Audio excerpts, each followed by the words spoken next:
Атым әдеттер. Екінші ереже. Ұнатыңыз. 8-ші бөлім. Әдеттерді қалай ұнатуға болады? 1940 жылдары Нидерланд ғалымы Нико Тинберген адамдар мотивацияны қайдан алатынын анықтауға арналған тәжірибе жасайды. Оның бұл зерттеуі ғалымдардың мотивацияға қатысты түсінігін түбегейлі өзгертті. Бұл жұмысы үшін Нобель сыйлығын алған Тинберген солтүстіктің Американың теңіз жағалауында кездесетін күміс шағала, ақ және сұр түсті құстарға тәжірибе жасайды. Күміс түсті ересек шағаланың тұмсығында кішкене ғана қызыл ноқат бар. Тинберген жұмыртқаны жарып шыққан балапандар тамақ жегісі келген уақытта осы ноқатты тұмсығымен шоқи бастайтынын байқайды. Тәжірибе алдында ол картон қағаздан жасанды тұмсықтар жасайды. Ата-аналары ұшып кеткен уақытта ол ұяға барып, балапандарға кішкентай тұмсықтарды ұсынады. Ғалым тұмсықтар жасанды екенін бірден байқайтын балапандар одан бас тартатын шығар деп ойлаған. Алайда шағаланың балалары картон тұмсықтағы қызыл ноқатты көре салысымен оны анасының тұмсығы деп ойлап шоқи бастайды. Олар туғаннан генетикалық тұрғыда нұсқау алғандай қызыл ноқаттан басқа ештеңеге назар аудармайды. Көп ұзамай Тинберген балапандар қызыл ноқаттың үлкенін тезірек шоқитынын байқайды. Бір күні ғалым 3 үлкен қызыл ноқаты бар тұмсық жасайды. Оны ұяға апарған кезде балапандар қуанғаннан шиқылдап қоя береді. Өмірлерінде көрген ең үлкен қызыл ноқат осы болғандай, оны таласа шоқи береді. Тинберген мен оның әріптестері мұндай әрекетті басқа да жануарлардың бойынан байқайды. Мәселен, сұрқаз, жерде ұя салатын құс. Ара-тұра анасы қозғалған уақытта жұмыртқалардың бірі ұяға сыймай сыртқа шығып қалады. Оны көрген аналық қаз тұмсығы мен мойнын қозғай отырып, оны қайтадан ұяға әкеліп салады. Тинберген ана қаздың жақын маңдағы домалақ заттың бәрін бильярд шары, жарықшам болсын, жұмыртқамен шатастырып ұяға қарай домалата жөнетінін байқайды. Нысан үлкен болған сайын, аналық қаз көбірек күш жұмсайды. Бір аналық қаз волейбол добын ұясына апарып үстіне отыру үшін әбден тыраштанады. Қызыл ноқатты автоматты түрде шоқи бастайтын шағалалар сияқты, сұр қаз да түйсігіндегі ережеге сүйенеді. Жақын маңдан домалақ зат көрсем, оны ұяма кері қайтаруым керек. Домалақ зат қаншалықты көп болса, мен оны соншалықты ұяға тасимын деп ойлайды ол. Құдды әрбір құстың миына белгілі бір іс-әрекет ережесі алдын ала қазықтай қазылған сияқты. Олар сол ереженің қалыптан тыс ұлғайған нұсқасына кезіккен кезде көздері жанып, қуанып кетеді.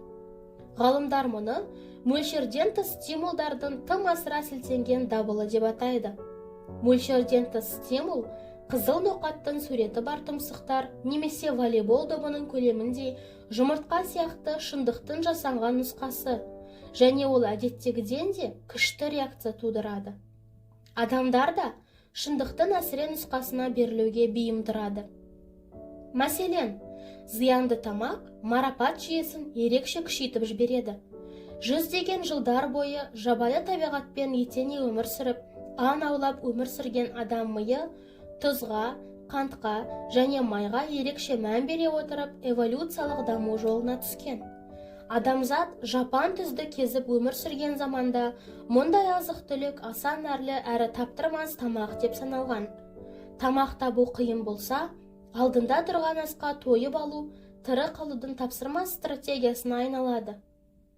Бірақ біз қазір калорияға бай ортада өмір сүреміз. Тамақ мол, дегенмен миға соның өзі аз көрініп қомағайлығын қоймайды. Тұз, май және қант сияқты аса құнды тағамдар қазір денсаулыққа зиян, алайда санамызда тірі қалуға ұмтылу сақталып қалған. Өйткені мидың ләззат алу орталықтары шамамен 50 мың жыл өзгермеген. Заманауи азық-түлік өндірісі адамзаттың палеолиттік түйсігі өзінің эволюциялық шегінен шығып кеткен деген қорытындыға келген. Азық-түлік туралы ғылымның негізгі мақсаты тұтынушылар ұнататын тағам түрлерін ойлап табу. Қағазға оралған, қорапқа немесе құтыға салынған әрбір тағам қандай да бір жолмен, қосымша дәмдеуіштердің көмегімен жақсартылған. Компаниялар картоп чипстері мейлінше қытырлақ болуы немесе газды су көпіршігін көбейту үшін жыл сайын миллиондаған доллар жұмсайды. Бүтін бір департамент тамақ дәмі ұзақ сақталу үшін еңбектеніп жатыр. Сапаны анықтаудың бұл саласы оросенсация деп аталады. Мәселен, фри картобы сарғыш қоңыр, сырты қытырлақ, ал іші ашық түсті әрі жұмсақ болғанын қалаймыз. Азық-түліктің өңделген өзге де түрлері тұтынушылардың еріксіз өзіне тартады. Мәселен, мұндай өнімдер қытырлақ немесе кілеге жағылған болуы мүмкін. Пиццаның қытырлақ қабатының үстіне ерітілген ірімшік немесе аппақ тәтті қабаты бар. Орео печеньесін көзіңізге елестетіп көріңіз. Таза табиғи өңделмеген тағамдарды жеген уақытта одан алған әсеріңіз сізге аса қызық болмайды. Мысалы, шамамен 17 рет жеп көрген 40 қабат дәмін есіңізге түсіріп көріңіз. Бірнеше минуттан соң мидың оған қызығушылығы бәсеңдеп, аз уақытта тойып қалғандай күй кешесіз. Ал әсері күшейтіп өңделген тамақтарды жеген сайын оның дәмі тамсандырып, тағы да жей бергіңіз келеді. Азық-түлік өндірісіндегі ғалымдар мен мамандар осындай стратегиялардың көмегімен әрбір өнімнің тұтынушыға рахат сыйлайтын нүктесін табуға тырысады.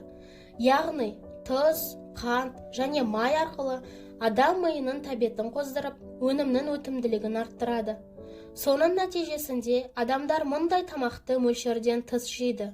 Өйткені ерекше дәм сыйлайтын тағамдар адам миы үшін ерекше дәмді тамақ болып көрінеді. Тамақ жеу мәдениеті және семіздік проблемаларымен айналысып жүрген нейробиолог ғалым Стефан Гианей айтпақшы, біз қалауымызды жүзеге асыратын тетіктерді басудың шеберіміз. Заманауи азық-түлік өндірісі нәтижесінде қалыптасқан тойып тамақ жеу әдеті мінез құлықты өзгертудің екінші ережесіне қатысты көп мысалдың бірі ғана. Мүмкіндік ұнамды болған сайын, оның әдетке айналу ықтималдылығы жоғары болады. Айналаңызға қараңыз. Қоғам шынайы өмірдің жоғары технологиялық нұсқаларына толы.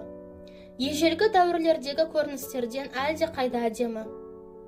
Киім сататын дүкендер өнімін бөксесі мен омырауы тартымды манекендерге іледі. Әлеуметтік желілер санаулы минут ішінде жүздеген лайк пен жағымды пікір жинап береді. Мұнда мақтауларды жұмыста немесе үйде есту мүмкін емес. Олар тауарлардың бізге ерекше ұнамды қырын әсірелеп көрсетеді. Соның нәтижесінде тұтынушы жоспарсыз көп сауда жасайды. Әлеуметтік желіге, тамаққа және өзге де дүниелерге тәуелді болады. Тарихқа сүйенер болсақ, болашақтың мүмкіндігі қазіргіден әлде қайда ұнамды көрінеді. Марапаттар көбейіп, стимулдар ұнамды бола түседі.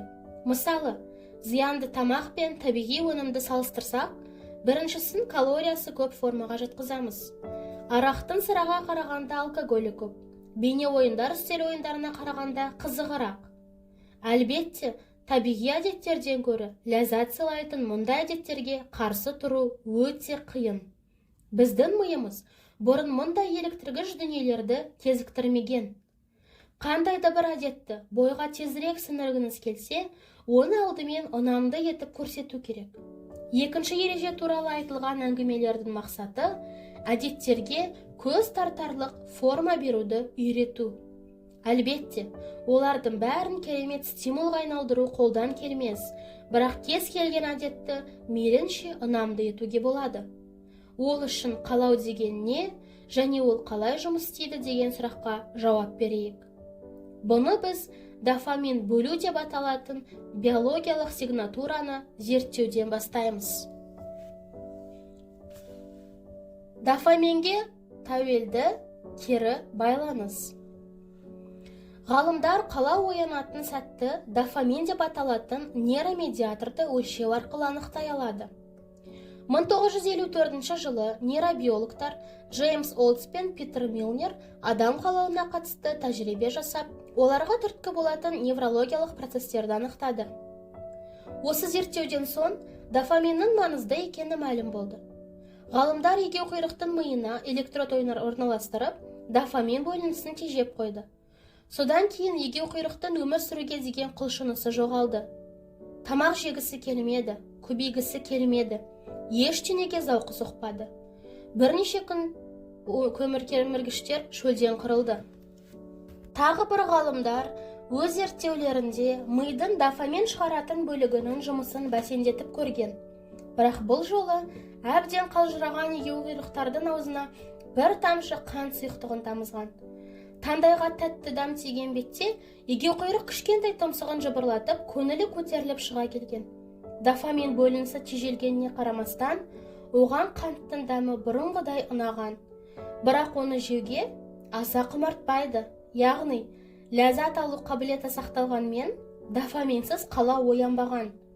Қалау жоқ жерде әрекет те жоқ. Енді бір зерттеушілер осы процесті керісінше жасап көреді.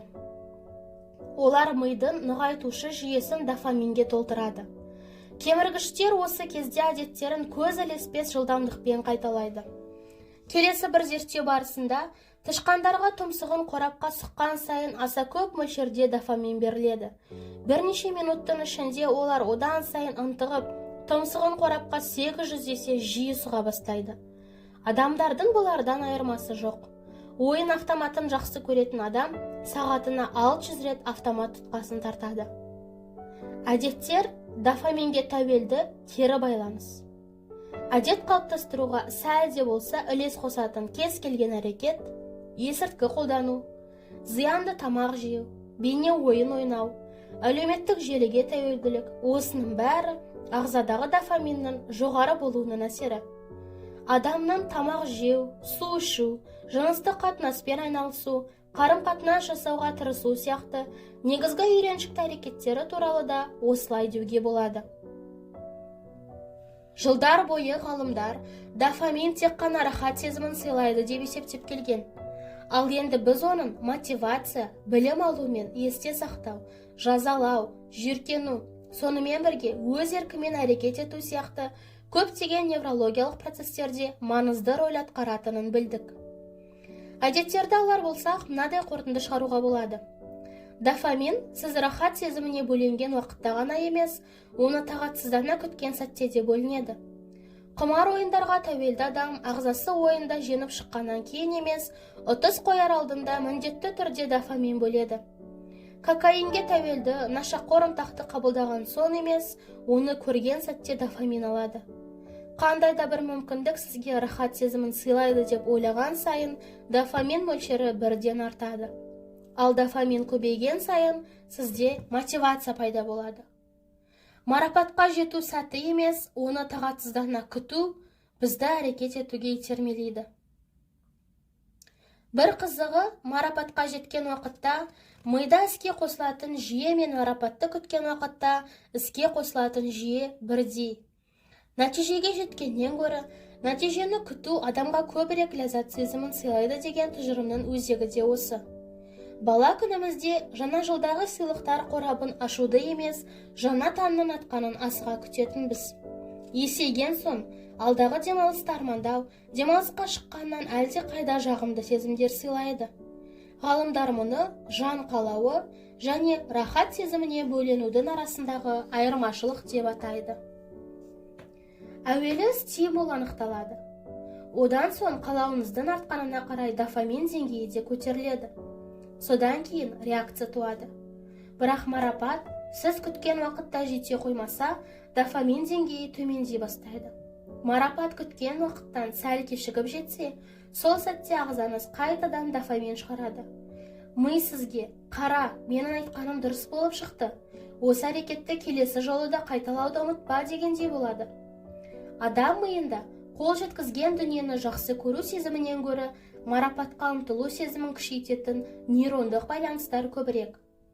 Қалаудың ірі орталықтары: ми бағанасы, іргелес ядро, ми қауашағының вентрал аймағы, түпкі мидың жолақ денелері, бездер және префронталды қабықша, осылардың бәрінде нейрондық байланыстар бар. Мидың ұнату орталықтары одан әлде қайда аз. Оларда әдетте гедонизмнің шиеленіс нүктесі, яғни мидың ләззат алу орталықтары деп атайды. Олар мидың әртүрлі шағын бөліктеріне орналасқан. Мәселен, зерттеушілер адам қалауы оянған сәтте іргелес ядроның 100% іске қосылатынын анықтаған. Ал марапатқа қол жеткізіп, рахат сезіміне бөленген уақытта оның тек 10% ғана белсенді жұмыс істейді. Мидың қалау, ынтығу, құмарту сияқты сезімдерге жауап беретін аймақтары көп екенін біліп, осы процестердің адам өмірі үшін маңызды екенін аңғаруға болады. Қалау іс-әрекетке итермелеуші күш. Біз алда күтіп тұрған жақсылықтан дәмеленіп әрекет етеміз. Мұндай қалау реакция туғызады. Мінез құлықты өзгертудің екінші заңының маңызын осы мысалдардан түсінеміз. Біз әдеттерді ұнатуымыз керек. Өйткені жақсылық күту, жақсы тәжірибе алуға құлшыну бізді әрекет етуге итермелейді. Енді пайдалы әрі жағымды әрекет стратегиясын түсіндіруге тырысайық.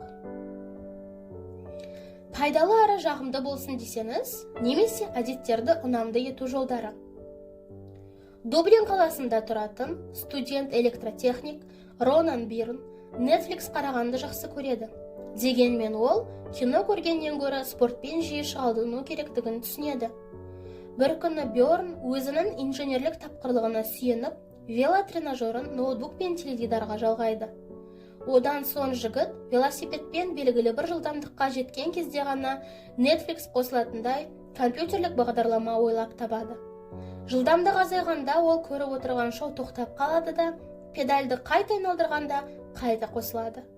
Оның жанкүйерлерінің бірінің айтуынша, осындай әдіспен Netflix-тен қаралған бір ғана фильм студентке әжептәуір салмақ тастауға көмектескен. Студенттің пайдалы әрі жағымды әрекеті оның жаттығумен айналысу әдетін ұнамды етті. Көңіл қалаған іс пен жасалуы тиісті іс бір-біріне байланыстыру арқылы жақсы әдет қалыптастыруға болады. Біз мысал ретінде Бьорн тәжірибесінен Netflix көру әдеті, жаны қалаған әрекет пен велотренажерде жаттығу әдеті жасалуы тиіс әрекет оңай үйлескенін көреміз.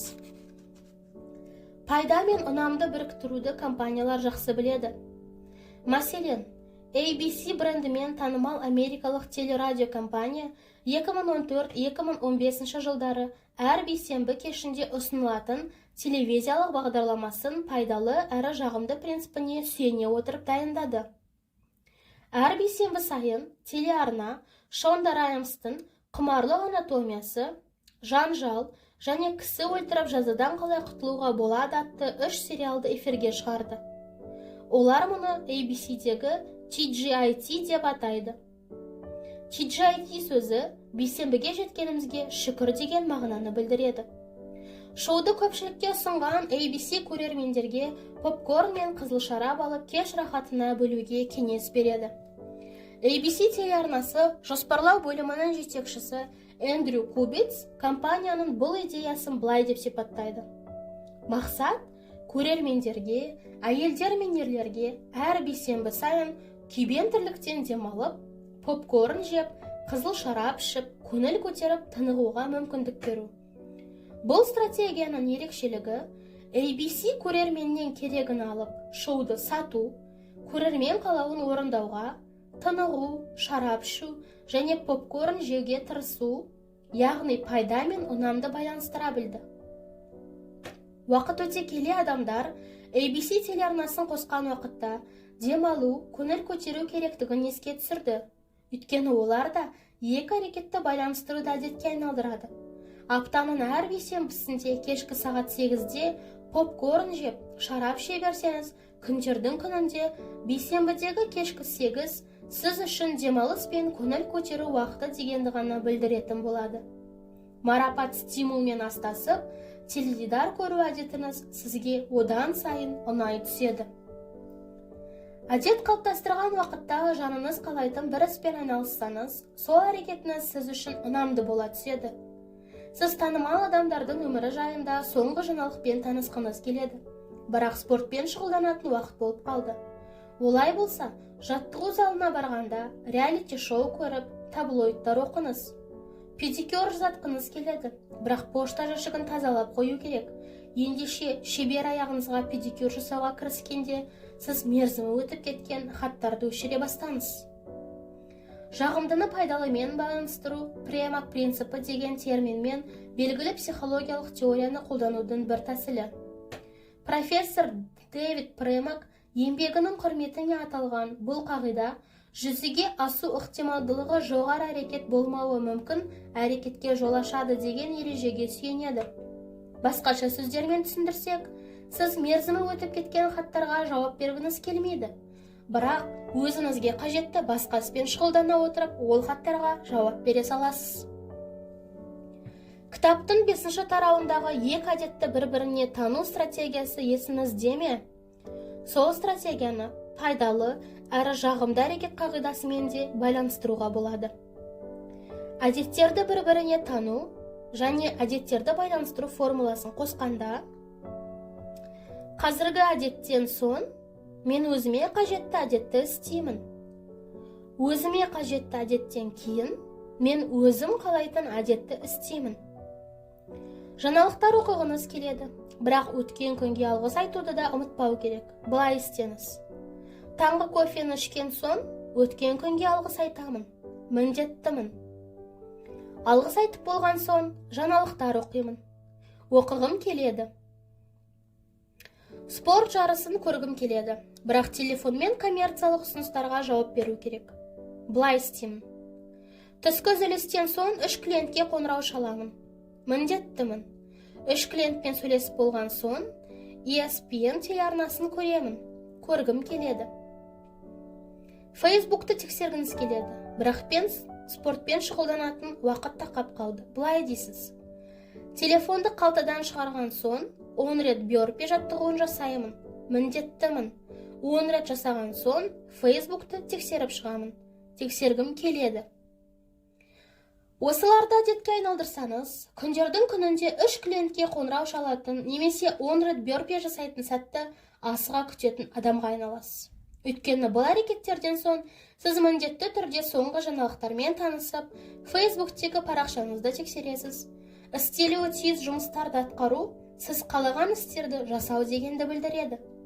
Біз бұл тарауды шынайы өмірді жасанды етіп көрсететін бейәдеп стимулдардың, мысалы, фотошопталған жарнамалардың адамдарды белгілі бір іс-әрекетке итермелейтіні туралы әңгімеден бастадық. Одан соң пайдалы әрі жағымды әрекет туралы баяндадық. Жаныңыз қалаған істі атқарылуы тиіс жұмыспен байланыстыру жолдарын көрсеттік.